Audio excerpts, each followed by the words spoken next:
말라기서 보겠습니다. 말라기.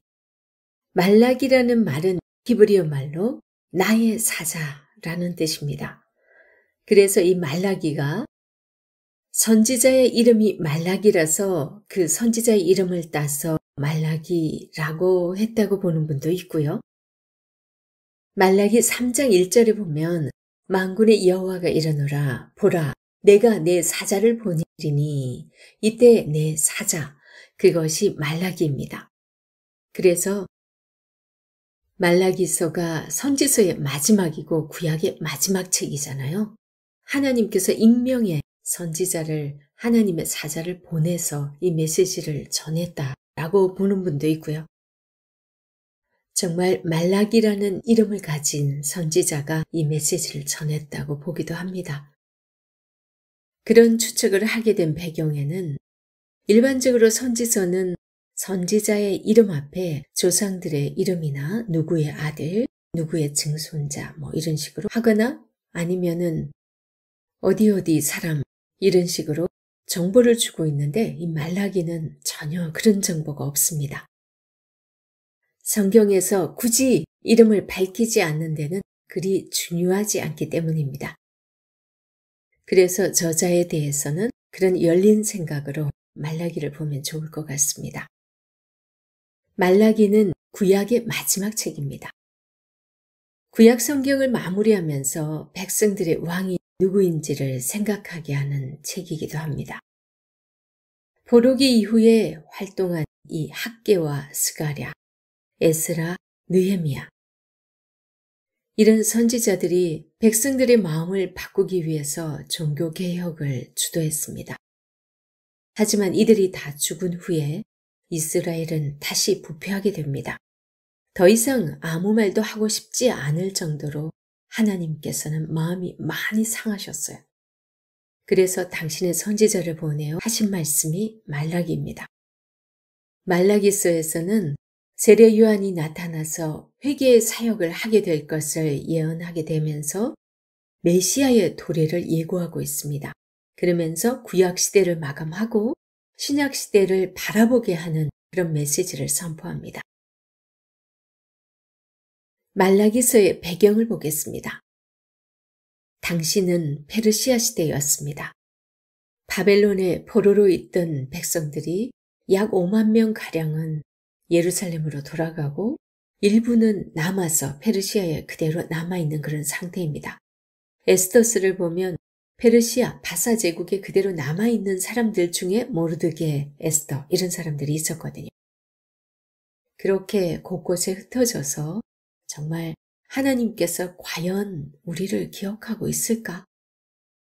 우리에게도 여전히 언약은 유효한 건가? 우리에겐 정말 소망이 없다라고 생각하는 그런 상황이었고요. 경제적으로는 가뭄과 메뚜기 떼의 습격이 있었기 때문에 논밭과 포도원이 아주 극심하게 황폐되어 있었던 것을 말라기 3장 11절 보면 또 알 수 있습니다. 그리고 종교적으로는 백성들은 포로 귀환 후에서 100년이 지나도 선지자들이 그 전에 계속 선포했던 메시아 도래에 대한 말씀이 있었잖아요. 그것이 이제 이루어지지 않기 때문에 자기네들이 포로 귀환을 했는데도 불구하고 이루어지지 않기 때문에 경건한 자를 찾아보기 힘들 정도로 사람들의 마음은 완전 바닥으로 가 있었고 선민으로서의 삶이라기보다는 세상 사람과 비슷한 그런 불경건의 삶을 살고 있는 사람들이 대부분이었어요. 그리고 학개 스가랴를 통해서 스룹바벨 성전이 재건되긴 했지만 제사장들은 성전 제사를 번거롭게 여기는 그런 상황들이 벌어지고 있었고요. 제물을 드릴 때 흠있고 병든 제물을 바치는 그런 상황들이 벌어지고 있었습니다. 그리고 거룩해야 되는 그 제단이 죄악의 온상이 되고 있는 그런 부분을 말라기서 1장 6절에서 13절에서는 이렇게 말씀하고 있습니다. 내 이름을 멸시하는 제사장들아, 나 만군의 여호와가 너희에게 이르기를 아들은 그 아버지를 종은 그 주인을 공경하나니 내가 아버지일진데 나를 공경함이 어디 있느냐? 내가 주인일진데 나를 두려워함이 어디 있느냐? 하나 너희는 이르기를 우리가 어떻게 주의 이름을 멸시하였나이까 하는도다. 너희가 더러운 떡을 나의 제단에 드리고도 말하기를 우리가 어떻게 주를 더럽게 하였나이까 하는도다. 이는 너희가 여호와의 식탁은 경밀히 여길 것이라 말하기 때문이라. 만군의 여호와가 이르노라. 너희가 눈먼 희생제물을 바치는 것이 어찌 악하지 아니하며 저는 것 병든 것을 드리는 것이 어찌 악하지 아니하냐. 이제 그것을 너희 총독에게 드려보라. 그가 너를 기뻐하겠으며 너를 받아주겠냐? 만군의 여호와가 이르노라. 너희는 나 하나님께 은혜를 구하면서 우리를 불쌍히 여기소서 하여보라. 너희가 이같이 행하였으니 내가 너희 중 하나인들 받겠느냐?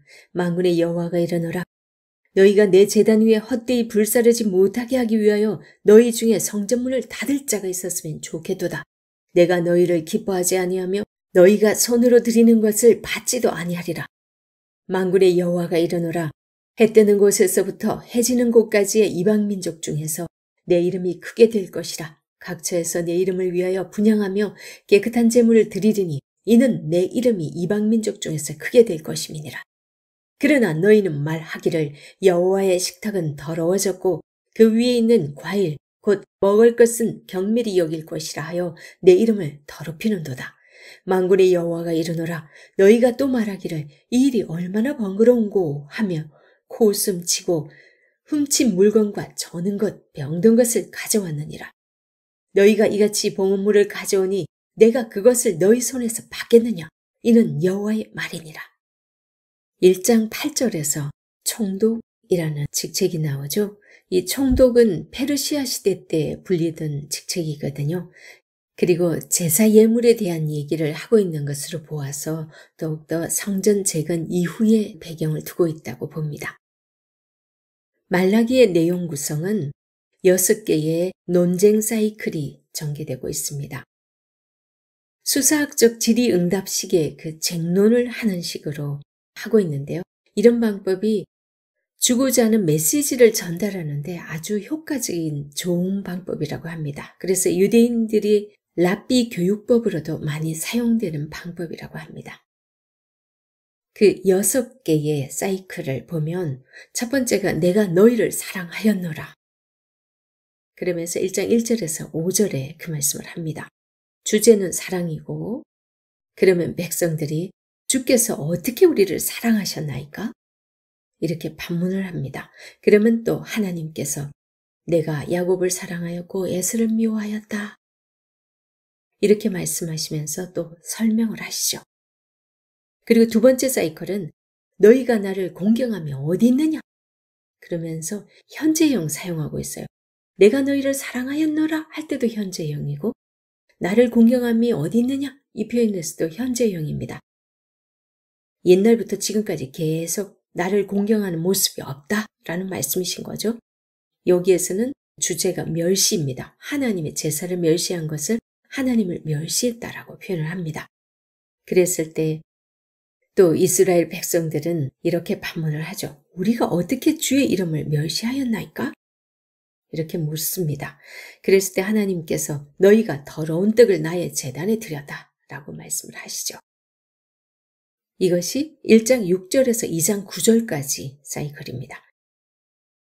그 다음에 세 번째 사이클은 2장 10절에서 2장 16절까지인데요. 여기는 어찌하여 자기 형제에게 거짓을 행하여 언약을 욕되게 하느냐 이렇게 말씀을 합니다. 그러면서 그 주제를 결혼 가지고 말씀을 합니다. 이방신의 딸과 결혼하기 위해서 너희가 어려서 취한 그 아내를 학대하지 말라라면서 결혼 생활에 대한 그 이야기를 하면서 우상 숭배와 연결해서 말씀을 하십니다. 그랬을 때도 백성들이 반문을 하죠. 어찌 우리가 그렇게 하였나이까? 그랬을 때도 하나님께서 설명하시죠. 이방신의 딸과 결혼하려고 어려서 취한 네 아내에게 거짓말을 행했다. 경건한 자손을 얻기 위해서 하나님께서는 한 아내, 한 남편만 허락했는데 그러지 않았다라는 거죠. 그리고 네 번째 사이클은 2장 17절에서 3장 5절입니다. 여기서의 주제는 공의입니다. 하나님의 공의에 대한 논쟁을 하는데요. 그랬을 때 백성들이 정의의 하나님이 어디 계시냐고 그렇게 또 반문을 합니다. 그랬을 때 하나님께서 내가 내 사자를 보내리니 그가 내 앞에서 길을 준비할 것이다. 그 말씀을 3장에서도 말씀을 하시죠. 이제 다섯 번째 사이클은 3장 6절에서 12절입니다. 여기 주제는 회개에 대한 논쟁인데요. 만군의 여호와라는 이 단어가 4번이나 등장을 합니다. 그 다음에 도둑질이라는 말이 3번이나 등장을 하죠. 보통 만군의 여호와 이러면 전쟁의 하나님, 그 다음 심판의 하나님을 말씀하실 때 만군의 하나님이라는 표현을 자주 쓰세요. 그만큼 지금 하나님께서 엄청나게 화가 나 계신 그런 상황입니다. 그러면 해결책이 뭐냐? 돌아오라. 돌아오라는 단어가 다섯 번째 사이클에서 3번이나 사용되고 있습니다. 그러니까 회개하고 돌아와서 다시 시작하자 라고 하나님은 말씀을 하시는 거죠. 그러면 언약적 저주를 내가 하지 않겠다 라고 말씀합니다. 하지만 이스라엘 백성들은 또 반문을 하죠. 우리가 어떻게 주의 것을 도둑질하였나이까? 그랬을 때 하나님께서 설명하십니다. 11조와 헌물을 도둑질하였다. 온전한 11조를 창고에 드리라 그러면서 말씀을 하시죠. 특별히 말라기 배경에서 이 11조를 강조하는 것은 하나님께서 언약을 백성들에게 가르쳐야 할 사람들이 레위인인데 이 레위인이 일반 백성들이 11조를 하지 않으니까 먹고 살 수가 없는 거예요. 봉급을 못 받으니까. 그러니까 이 사람들이 다 자기 먹고 살기 위해서 일터로 나가고 하나님 말씀을 전하지 않았던 거예요. 그렇기 때문에 그 11조를 드리라는 말씀을 더욱더 강조해서 말씀하고 있습니다. 여섯 번째 사이클은 3장 13절에서 4장 3절입니다. 보복에 대한 주제입니다. 너희가 완악한 말로 대적하고도 우리가 무슨 말로 대적하였나이까? 이렇게 한다는 거죠. 그랬을 때도 하나님께서 여호와를 경외하는 자를 기념책에 기록하셨다. 라는 설명으로 말씀을 하십니다. 이 말씀은 하나님을 경외하는 자들을 괴롭히고 힘들게 했던 그들은 하나님께서 심판으로 함께 하시고 대신 하나님을 경외한 자에게는 하나님께서 그들을 기념책에 기록해서 그들을 기억해주고 그들을 위로하실 거라는 말씀을 하십니다. 여섯 번째 사이클에서는 이 18절의 말씀이 거의 주제입니다. 궁극적으로 하나님을 믿지 못하고 함부로 말하는 자와 하나님을 신뢰하고 하나님을 경외하는 자와는 하나님께서 확실하게 차별을 두시겠다고 말씀을 하세요. 그동안 여호와를 경외함으로 받은 고통과 고난에 대한 보상, 또 그리고 그렇지 못한 그런 자들을 멸시하고 또 그들을 대적하고 그들을 괴롭게 하는 그들에게는 확실하게 보복할 것을 말씀을 하시죠. 이런 패턴으로 계속 6번의 사이클이 전개되고 있습니다. 이제 결론입니다. 결론은 4장 4절에서 6절입니다.